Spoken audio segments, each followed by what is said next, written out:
오늘 서두에 나라 이야기 조금 하겠습니다. 지난 5월 22일, 그러니까 8일 전이지요.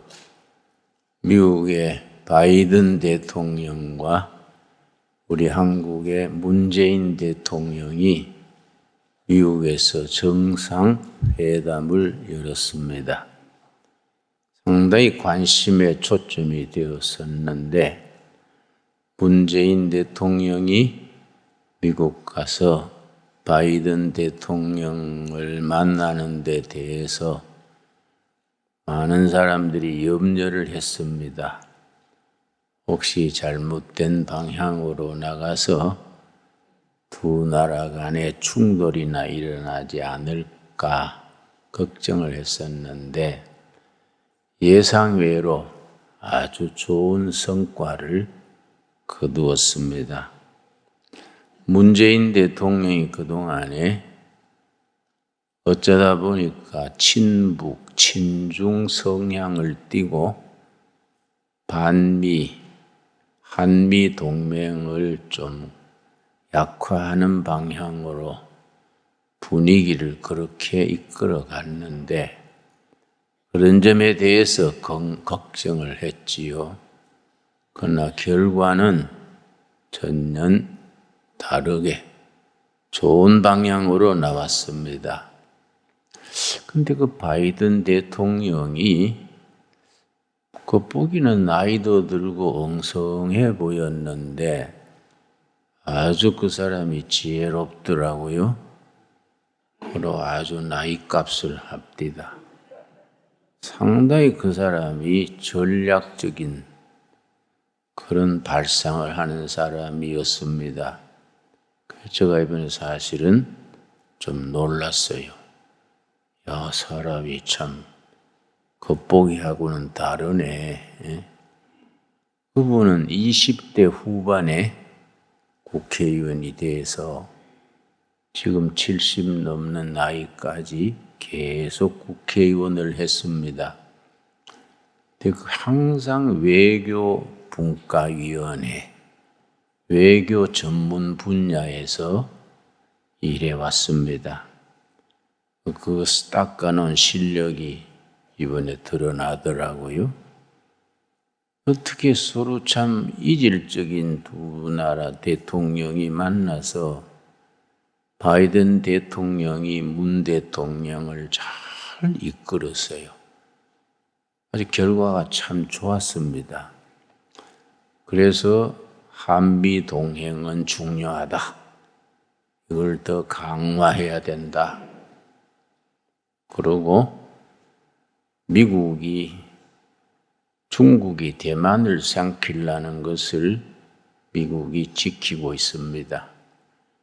또 중국이 저 인도양, 저 베트남, 필리핀, 말레이시아 그 앞바다를 중국이 통째로 차지하려고 그럽니다. 그게 아주 큰 문제가 돼 있는데 이번에 이제 문 대통령, 바이든 대통령의 회담을 마치고 마지막 성명에 중국이 대만 해협에서 또 인도양 그 바다에서 평화적으로 해야지 문제를 일으키면 안 된다. 그걸 합의했어요. 그걸 발표를 했지요. 참 잘 된 거지요. 근데 이제 미국, 일본, 호주, 인도 네 나라가 거의 군사 동맹을 맺고 있습니다. 저 유럽의 나토라고 아시지요? 유럽의 나토에 해당하는 이쪽 태평양 지역의 나토에 해당할 수 있는 미국, 일본, 호주, 인도 네 나라가 이제 연대를 하는데 그걸 쿼드라 그래요. 미국에서 한국이 거기에 가입해라. 그럼 네 나라가 아니고 5나라가 되지요. 그 말이 오고 갔는데 문 대통령 쪽에서 늘 그걸 미뤄왔습니다. 이번에 내 생각에는 아예 가입을 했으면 좋았는데 그래도 어디까지 왔느냐 하면은 그게 가입은 안 하지만은 그 취지에 동감한다. 절반은 가입된 셈이지요. 앞으로 이제 내년 3월 9일이 대통령 선거입니다. 대통령 선거 때에 이제 대통령이 바뀌고 하면은 절반은 가입돼 있으니까 가입되게 될 줄로 생각합니다. 내가 예언하는 수준은 안 되고 짐작이지요. 예. 잘 돼 가는 것 같아요. 그랬더니 이제 중국이 열받은 거예요.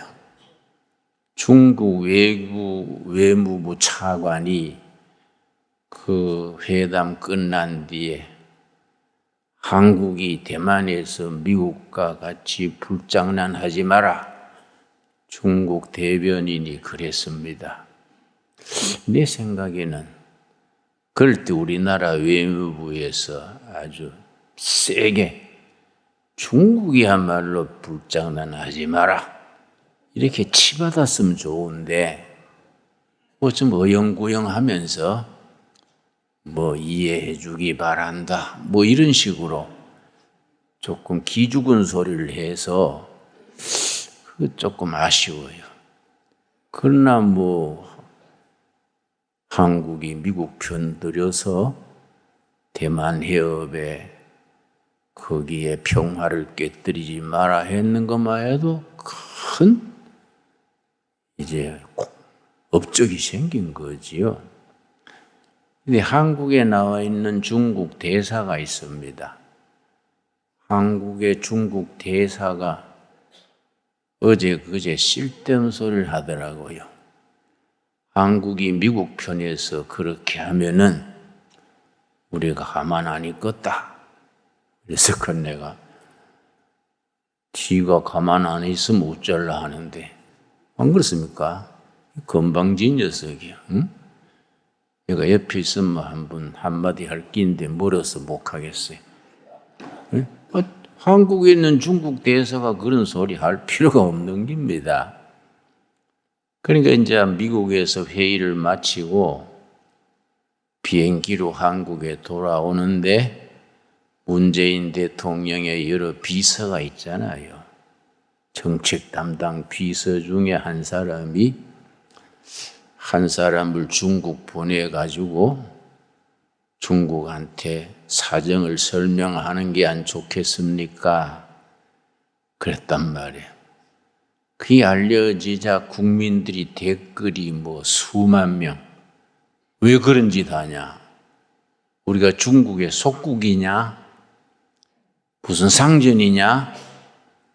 우리는 자주 국가인데 우리가 알아서 하는 거이지 중국한테 그런 설명할 필요가 뭐 있냐? 옳은 생각 아닙니까? 이 외교 문제는 좀 작지만은 당차야 돼요. 국가 주권을 가지고 세게 나가야지 미국 가서는 미국 눈치 보고 중국 가서는 중국 눈치 보고 이러면 양쪽 다 신용을 못 얻는 거지요. 근데 이번 회담에서 미국 쪽에서 생각지 않게 우리한테 좋은 걸 하나 해줬습니다. 우리가 미사일 우리가 만드는 거. 박정희 대통령 때에 우리가 미사일 만드는 허락을 했는데 180km. 180km면은 그저 휴전선에서 평양 쏘는 정도 그렇게 허가했습니다. 그걸 가지고 국제적으로 중국에 쓰고 일본에 쏘고 그럴까봐 미국이 걱정했는지 180km 처음 박정희 때 허가했어요. 그리고 우리가 열심히 연구하다가 시제품을 만들어서 발사했는데 아직 기술이 없으니까 발사하는 자리에서 미사일이 터져가지고 그 만드는 사람들이 떼죽음을 당했습니다. 그런 사건까지 있었습니다. 그 뒤에 세 차례 500km, 800km 이래가지고 지금은 800km 미사일을 우리가 만들 수 있었는데 아주 기술이 좋아요. 우리나라 삼성전자, LG전자 기술이 세계적이잖아요. 그러니까 아주 북한 만든 것보다가 굉장히 정확하고 기술 축적이 많이 됐습니다. 근데 이번에 바이든 문재인 회담에서 미국에서 생각지 않게 800km든 8,000km든 마음대로 만들어라. 전부 해제한 겁니다. 모두 놀란 거예요. 미국 쪽에서도 놀랐습니다. 제일 당황한 것은 김정은과 중국이죠, 중국.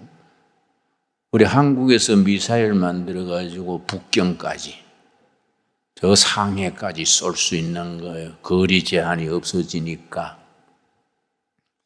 그런데 우리가 작년에 현무라는 미사일을 만들었는데 얼마나 위력이 좋으냐 하면은 서울에서 휴전선에서 쏘면은 평양에 떨어지면 축구장 200개, 축구장이 넓지 않습니까? 축구장 200개가 한꺼번에 불바다가 되는 거예요. 우리 기술이 그렇게 좋아졌습니다. 그걸 현무 미사일을 그러는데 그런 걸 만들고 이번에 거리 제한이 없으니까 중국 북경에다가 탁 쏘면은 북경의 축구장 200개가 한꺼번에 날아가 버리는 거예요. 그러니까 좋은 일이지요. 우리도 그만큼 국력을 과시할 수 있게 됐습니다. 우리나라 이 방위산업이 박정희 때부터 이걸 발전시켰는데 우리나라 자주포가 있습니다. 인도하고 중국하고 전쟁을 했는데 중국은 중국제 포가 있고 인도는 한국제를 사다가 한국산 자주포를 가지고 붙었는데 우리 자주포 8대가 중국포 40대를 그냥 망가뜨렸어요. 그 세계가 놀랬어. 이야, 한국의 그 실력이 그렇게 좋냐? 그러니까 필리핀, 인도네시아 다 한국 자주포를 수입해 가고 있습니다. 물론 그런 거이다. 전쟁하는 데 쓰는 게 아니라 세계 평화를 기여하는 데에 사용해야지요. 우리는 우리나라 장래에 대해서 자신감을 가져야 돼요. 특별히 청년들은 우리나라 장래에 대해서 자신감이 없어. 애들이 우리나라가 얼마나 그동안에 우리 선배들이 굶으면서 보릿고개 넘기면서 악착같이 살아서 지금 세계 10대 강국이 됐는데 이런 거에 대한 긍지를 가져야 되는데 청년들이 민족에 대한 자신감이 없습니다. 특별히 북한에 대해서 괜히 기주고 있어요. 나는 북한을 일부러 여러 번 다녀왔습니다마는 우리나라 사람들이 북한을 가봐야 돼요. 가보면 압니다. 가보면. 그건 나라도 아니에요. 나라도. 백성들이 너무너무 불쌍합니다. 세상에 이 동네에서 저 동네 가는데 도장 받아가야 되니 그게 무슨 짓입니까? 심지어 목사 중에도 북한을 좋게 말하는 사람이 있더라고요. 영락교회 전에 홍동근 목사라고 있었습니다. 아주 젊은 목사가 설교도 잘하고 똑똑했어요. 근데 이분이 이제 LA로 가서 목회를 했는데 내가 로스앤젤레스 LA에 갔더니 그 홍동군 목사한테서 나한테 전화가 왔어요. 만나서 식사 한번 하자고. 그러니까 만났더니 잔뜩 서류를 가져와가지고 북한 자랑을 계속하는 거예요. 북한은 의료보험도 무료고 교육비도 없고 이상사회다 이거야. 그래 내가 홍 목사님 그 북한의 나쁜 점도 얘기하셔야지 자꾸 좋은 점만 얘기하세요. 그랬더니 북한의 나쁜 점 김 목사가 아는 게 뭐 있냐 그랬어. 내가 가보니까 채널이 하나밖에 없대요.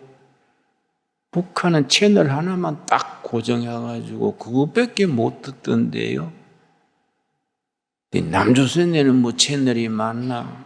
그래서 남조선에는 MBC, CBS, KBS 5개, 6개 되잖아요.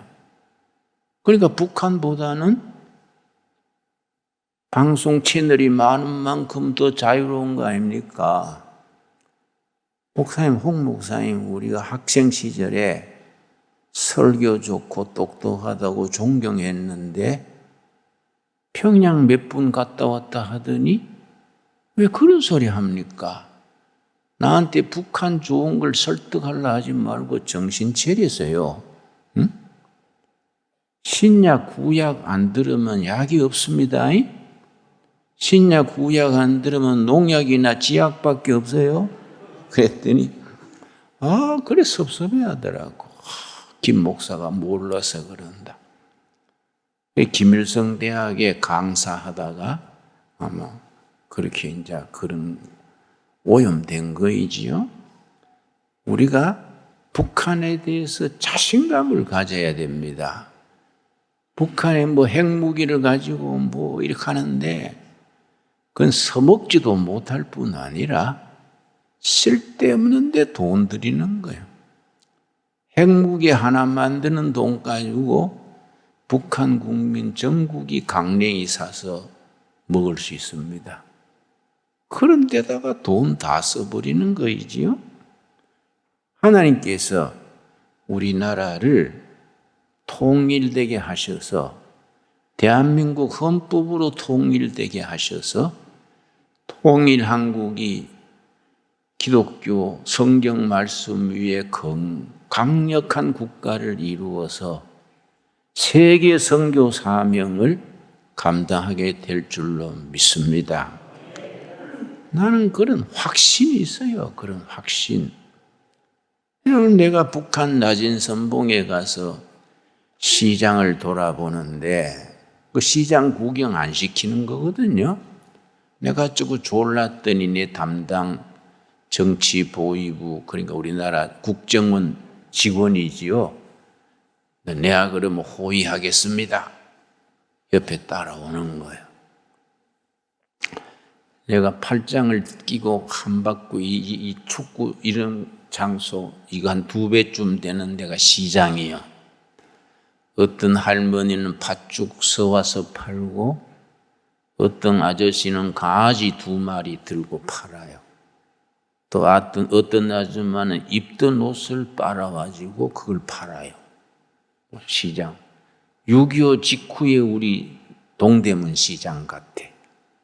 그네 한 바퀴 끼우끼우 보는데 한참 돌다가 좀 이상한 겁니다. 한 40대, 30, 40대 돼 보이는 아줌마가 자꾸 날 따라오는 거예요. 내가 서면 자기도 서고 내가 빨리 가면 자기도 빨리 오고 내가 가만히 보니까 내 눈치를 보는 게 아니고 내 경호원 정치보위부 담당 경호원 눈치를 보는 것 같아요. 그래서 내가 직감이 오기를 나한테 뭔 할 말이 있어서 오는 건 괴로구나. 그 내가 이제 경호원에서 떨어진 거지. 내가 싹 군중 속으로 들어가서 경호원한테서 멀어지니까 경호원이 발돋움해서 날 찾는 거야. 근데 그때 그 아줌마가 내 옆에 싹 지나가면서 얼굴도 안 보이고 내 귀에 대고 딱 한마디 했어요. 할렐루야. 고라고 갔어요. 할렐루야. 요 말하고 싹 가버렸어. 난 얼굴도 못 본 거지. 이 북조선 땅에도 하나님을 찬양하는 할렐루야 찬양하는 성도가 있다. 그거 알려주려고 날 따라온 거예요. 그러니까 이제 경호원이 떨어져 있으니까 지나가면서 귀에 대고 할렐루야. 근데 내가 눈물이 나더라고. 눈물 안 나갔습니까? 내 안경을 벗어서 내가 눈물을 닦고 있으니까 내 담당 경호원이 옆에 와가지고 왜 안질이 나쁩니까? 눈물 닦으니까 안질이 나쁩니까? 아, 예, 뭐 그런 일 있습니다. 넘어갔는데 우리 북한 동포들 해방시켜야 됩니다.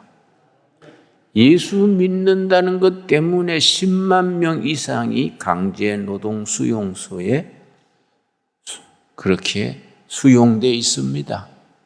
북한의 수용소가 18군데 있어요.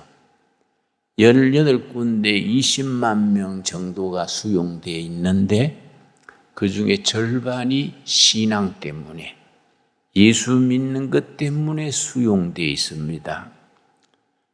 그걸 고쳐야 안 되겠습니까? 안 그렇습니까? 하나님께서 우리 한국 교회를 축복하시고 우리 대한민국을 축복하셔서 우리 자유민주주의 헌법 정신으로 북한 통일하고 신앙생활을 자유롭게 하고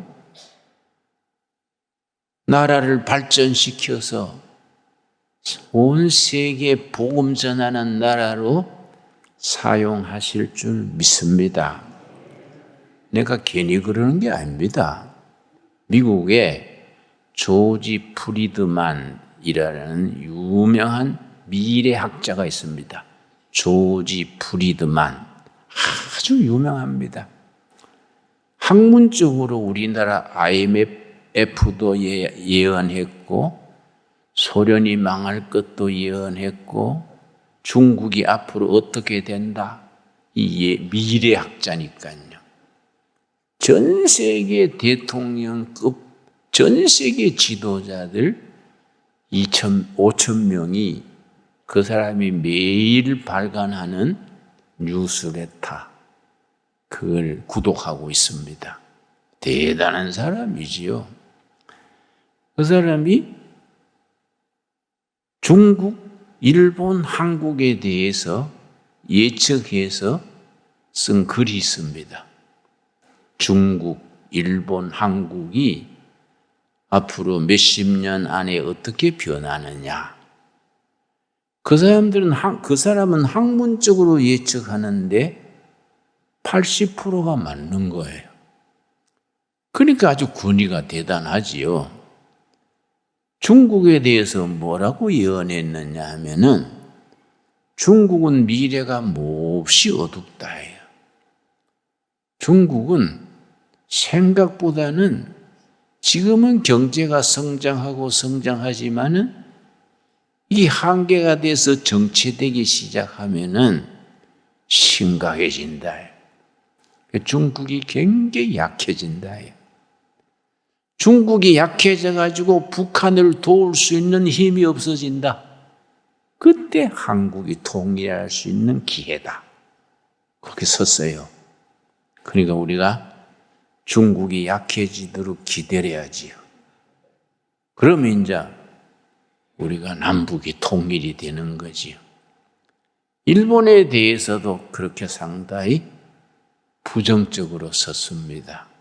일본은 약점이 뭐냐 하면은 중심되는 종교가 없어. 일본은 기독교도 약하고 일본은 생각 외로 미신이 많고 잡신들이 일본말로 신이 가미사마입니다. 가미사마가 많아가지고 그 일본 동네 가면요, 골목에 가면은 그 집 앞에 음식 차려놓고 절하는 거, 그 골목마다 있습니다. 근데 음식을 잘 차려가지고 그 다 음식 차려놓고 촛불 써놓고 빌어요. 나는 일본 가서 시장 하면 돌면서 주워 먹어요. 응? 맛있어요. 응? 잡신이 뭐 예수님 밑에 저 밑에 구름 아래지 뭐 신경 쓸 거 있습니까? 그래서 일본 사람들이 김센세 야부나이 됐어요. 응? 아주 더럽고 위험하다요. 무슨 소리? 다 먹는 음식인데 그 뭐 잡신한테 바쳤는 거 내가 뭐 하나님의 자녀가 먹으면 몸에 좋지 뭘 그래요? 응? 근데 일본은 생각보다는 미래가 불투명해. 근데 한국에 대해서 조지 프리드만이 뭐라고 말했냐면은 한국은 지정학적으로는 대단히 위험한 나라다. 러시아, 중국, 일본 사이에서 위험한 나라인데 통일을 이룬 뒤에 언제 통일이 되느냐? 중국이 약해지면서 북한에 간섭할 수 없을 때 통일이 된다. 통일된 뒤에 미국과 파트너가 돼서 아시아의 강국이 된다. 그래서 일본과 중국을 견제하는 지렛대로 미국과 한국이 힘을 합쳐서 아시아 평화에 기여하고 세계 5대 경제권으로 진입하게 된다. 아주 밝게 썼어요. 그래서 조지 소로스라고, 조지 소로스 그런 말 들었습니까? 세계적인 투자가입니다. 소로스가 우리 한국에 대해서 뭐라고 썼느냐 하면은 나는 전 세계 200여 나라 중에 한국에 가장 관심이 많다. 나는 지금 다른 나라에 투자했는 거 몰빵 다 털어버리고 코리아에 투자하고 싶다. 소로스의 얘기입니다. 그 이번에 문재인 대통령이 미국 가가지고 바이든하고 협상하면서 우리나라 기업, 삼성, LG, 현대 이런 기업이 미국에 하겠다고 약속한 게 440억 달러입니다. 그게 전자공장 세우고 또 자동차 배터리 공장 세우고 이 투자금이 440억 달러예요. 내가 신문이나 방송을 보니까 그 귀한 돈을 미국 가서 몽땅 투자하고 우리가 얻은 건 없다. 뭐 그런 식으로 말하는데 나는 그렇게 생각 안 해요. 미국에 투자 많이 해가지고 미국과 한국이 21세기 세계를 이끌어갈 수 있는 선두국가로 나가야 되지 않습니까? 한미동맹이 군사동맹에 세하면 안 됩니다. 군사동맹이 핵심이지만은 가치관의 동맹이에요. 가치, 자유민주주의 가치, 열린사회, 인권, 법치주의, 가치관의 동맹의 기초 위에 군사동맹이 있는 거인데 지금은 우리 시대가 조금 하루로 말하면 밤이요, 밤. 이제 곧 새벽이 오는 겁니다. 밤에는 좋지 않는 세력이 뭐 사회주의, 공산주의, 주사파 이런 사람들이 날뛰지요. 나는 걔들 보면 옛날 지역도 같이 살고 운동권 같이 살았으니까 알지요. 나 앞에 와서 뭐 큰 소리 하면 김 목사님도 생각 잘해가지고 전향을 다시 하세요. 그럼 내가 웃으면서 그래요. 야, 정신 차려. 메뚜기 5, 6월 한철이요? 메뚜기 5월, 6월에 팔딱거리다가 가을바람 불면 흔적도 없어. 너희들 메뚜기 5, 6월 한철이니까 나중에 두레마을에 와서 살게 해달라고 사정하지 말어. 네, 그래요. 우리나라는 하나님이 보호하사 희망 있는 국가입니다. 아멘 하세요? 여러분, 오늘 본문 말씀 사도행전 16장 5절부터 10절까지인데 서론 얘기하다가 시간이 다 가버렸네요. 예, 그래도 들을만 하지요? 우리 교인들이 시국을 알고 기도 제목을 알고 한국 교회와 우리 민족, 남한 백성들과 북한의 그 불쌍한 백성들에 대해서 가슴을 열고 그들에게 희망을 심어주고 꿈을 깨우쳐주고 우리 청소년들에게 민족적인 자부심을 길러줘야 됩니다. 자, 16장 5절. 이에 여러 교회가 믿음이 더 굳건해지고 수가 날마다 늘어가니라. 바울은 이방인 선교사고 베드로는 유대인 선교사입니다. 베드로는 예루살렘에서 유대인들 전문으로 전도하고 바울은 해외에 나가서 이방인 선교 전문으로 했는데 소아시아 지방에 가는 곳마다 교회 세워가지고 그 교회들이 뿌리 내리고 교인이 많아지고 성령의 열매를 맺었습니다. 그런데 7절, 자 6절이 중요합니다. 6절. 성령이 아시아에서 말씀을 전하지 못하게 하시거늘 그들이 부르기아와 갈라디아 땅으로 다녀가 무시아 앞에 이르러 비두니아로 가고자 애쓰되 그 다음 뭐라 그랬습니까? 예수의 영이 허락하지 아니하시는지라. 참 이상하지요? 바울이 3번 전도 여행을 했는데 바울이 전도의 코스를 잡은 건 아시아예요.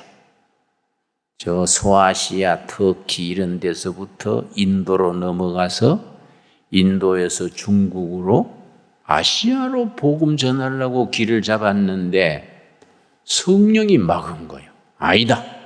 아시아 쪽이 아니다. 유럽 쪽이다. 유럽. 성령님이 막으신 겁니다. 그래서 어떻게 됐느냐? 9절이죠. 9절. 밤에 환상이 바울에게 보이니 마게도냐 사람 하나가 서서 그에게 청하여 이르되 마게도냐로 건너와서 우리를 도우라 하거늘. 마케도니아 알지요? 알렉산더 대왕이 낳은 마케도니아, 유럽의 첫 입구입니다. 터키는 아시아의 끝이고 마케도니아는 유럽의 시작입니다. 그런데 바울이 아시아에서 열심히 선교하는데 환상, 꿈이 아니고 환상. 확실히 영화 필름처럼 눈에 보이는 겁니다. 이 환상이요. 환상이 나타나가지고 마케도니아 사람, 유럽 사람이 우리에게 복음을 전해주시오. 이게 거듭 나타난 거지요. 바울이 내 생각은 아시아 선교지만은 성령님은 예수의 영은 유럽 쪽으로 전하시기를 원하시는구나. 그러니까 선교 방향을 돌린 겁니다. 유럽으로. 그래서 사도행전 16장을 역사를 변화시킨 장. 왜냐? 복음이 아시아로 사도 바울 말대로 왔으면 아시아가 기독교화되고 유럽은 나중에 됐겠지요? 성령님이 선교의 계획이 있어. 하나님이 세계 선교를 어떻게 하겠다는 하나님의 계획이 있는 겁니다. 그게 바울의 생각하고 다른 거예요. 그래서 아시아에서 선교하고 있는 바울을 발걸음을 돌려서 마케도니아, 유럽으로 돌리게 한 겁니다. 그래서 작심하고 터키에서 마케도니아 가는 사이에 조그마한 바다가 있습니다. 우리 한국과 일본 사이에 현해 탄 바다가 있듯이 그 바다를 건너가가지고 첫 항구에 내려가지고 그게 빌립보예요. 빌립보. 내려가지고 여인 짐을 풀어놓고 어디 전도할 데 없나 하고 나가봤더니 빨래터에 아줌마들이 빨래하고 있어. 거기 가서 바울이 복음을 전한깁니다. 예수님이 생명이다. 하나님의 나라가 가까이 왔습니다. 예수님 부활하셨습니다. 바울이 전도했더니 빨래하는 여자들 중에 옷감 장사하는, 자주 장사하는 여자가 마음이 열려서, 그 이름이 누군지 아십니까? 루디아예요, 루디아. 루디아가 유럽의 첫 교인이 됐어. 은혜를 받으니까 이 여인이 옷감 장사하니까 집안이 좀 넓었던가 봐요. 선생님, 괜찮으시면 우리 집에 머무시면서 전도하시지요.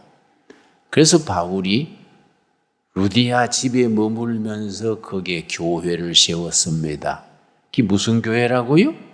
빌립보 교회. 근데 그때는 땅 사고 건물 짓고 할 시간 있습니까? 누구 집에 있는 교회라.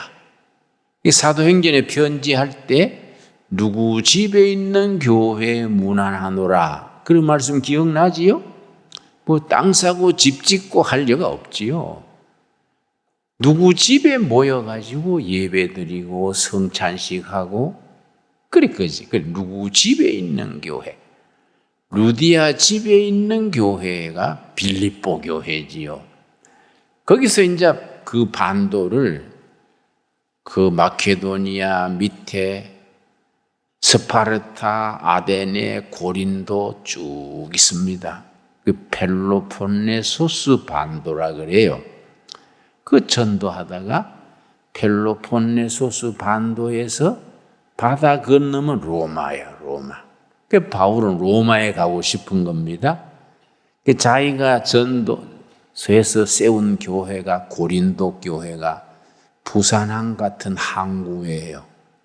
고린도에 바울이 3개월 머물면서 바다 건너편 로마에 가고 싶어서 먼저 편지를 보냈어. 거기에 먼저 가 있는 교인들이 있었던가 봐요. 그 로마에 있는 성도들에게 편지하노라. 그래서 이제 석 달간 머물면서 정성 들여 쓴 것이 로마서예요. 로마서. 그래서 로마로 가가지고 로마가 기독교화가 되고 유럽이 복음화가 되고 유럽이 복음화된 뒤에 영국으로 스코틀랜드로. 근데 영국에서 청교도 운동이 일어났는데 영국 옛날 교회들이 로마 가톨릭 교회 같은 교회들이 청교도 개신교 운동을 박해하니까 신앙의 자유를 찾아가지고 배를 타고 대서양을 건너서 미국에 갔어. 청교도들이 미국으로 가가지고 미국을 세운 거죠. 미국과 카나다 교인들이 한국에 전도했어. 그래서 미국 교회가 선교사를 처음 보내서 한국에 도착한 날짜가 1855년 부활절 새벽이에요. 장로교 목사 언더우드, 감리교 목사 야펜셀러 두 사람이 처음 선교사로 인천항, 그걸 제물포항 그랬어요. 도착해가지고 둘이서 의논을 했어요. 자, 아펜셀러 네가 먼저 조선 땅에 발대디면 감리교가 먼저 온 거 아니야? 언더우드가 먼저 조선 땅을 밟으면 장로교가 먼저 온 거 되니 우리 인원하자. 어깨동무하고 1, 2, 3 해가지고 끝까지 조선 땅을 밟자. 그래야 감리교 장로가 같이 온 게 아니냐. 재밌지요? 둘이서 어깨동무하고 배에서 1, 2, 3 해가지고 조선 땅을 밟은 거예요. 그래서 언더우드는 세문안교회 세우고 교회를 많이 세웠지요. 아펜셀러는 감리교, 대학 세우고 병원 세우고 한국 교회 선교가 시작이 됐습니다. 그런데 복음이 아시아로 안 오고 로마로, 로마에서 영국으로, 영국에서 대서양으로, 미국으로, 미국에서 태평양 건너 한국으로 온 것을 복음의 서진 운동 그래요. 서쪽으로. 바울은 어느 쪽으로 원했습니까? 동진운동, 아시아로 가려고 그랬는데 성령님이 막은 거야. 아니다. 하나님의 계획은 다르다. 서쪽으로 복음의 서진운동. 한국까지 온 겁니다. 서쪽으로 돌아서. 근데 한국교회는 아시아에서 처음 성공한 교회지요. 굉장히 중요합니다. 요새 한국교회에서 조금 잠자지요? 아니요, 잠시요. 다시 일어나야지요. 그렇게 될 줄로 믿습니다. 그래가지고 한국이 세계 선교로 나가려면 여기서 중국 선교해야 돼. 중국에서 중국 교인과 한국 교인이 인도로 나가야 돼. 인도에서 그 다음에 인도와 예루살렘 사이에 이슬람 지역이에요. 이란, 이락, 사우디, 이락, 이슬람 선교를 거쳐서 그 옆에 예루살렘이 있어요. 그래서 예루살렘에서 출발한 복음이 서쪽으로 서진 운동으로 돌아가지고 한국을 거쳐서 중국, 인도, 이슬람 다시 예루살렘으로 가는 것을 뭐라 그러냐? Back to 예루살렘 무브먼트. 예루살렘으로 돌아가는 운동. Back to 예루살렘 운동. 우리가 선교의 목표를 세워야 돼요. 그 중간에 한국교회가 있는 겁니다. 그래서 한국교회가 굉장히 중요해요. 우리가 다 사명자들이 돼야 돼요. 다 선교사 갈 수는 없지 않습니까? 열심히 사업해가지고 돈 벌어가 선교비 되고 자식들을 길러서 우리나라의 일꾼 되게 해가지고 선교 뒷받침하게 하고 이런 일에 우리가 하려면 먼저 통일이 돼야 돼. 통일이 돼가지고 남북이 하나 돼가지고 남북이 합치면은요 인구가 거의 8,000명 돼요. 7,700명, 8,000명.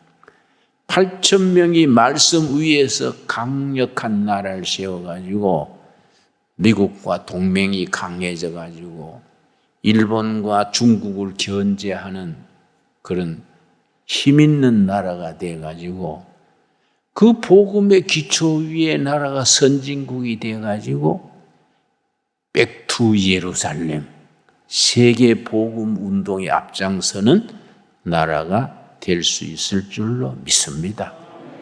그래 됩니다. 하나님이 우리나라 한국교회를 사용하시려는 하나님의 뜻이 있습니다. 우리가 그런 점에다 사명자예요. 사명자의 사명을 깨닫고 기도하고 응답받고 성령의 열매 맺는 우리가 될 수 있게 되기 바랍니다. 기도하겠습니다. 하나님 감사합니다.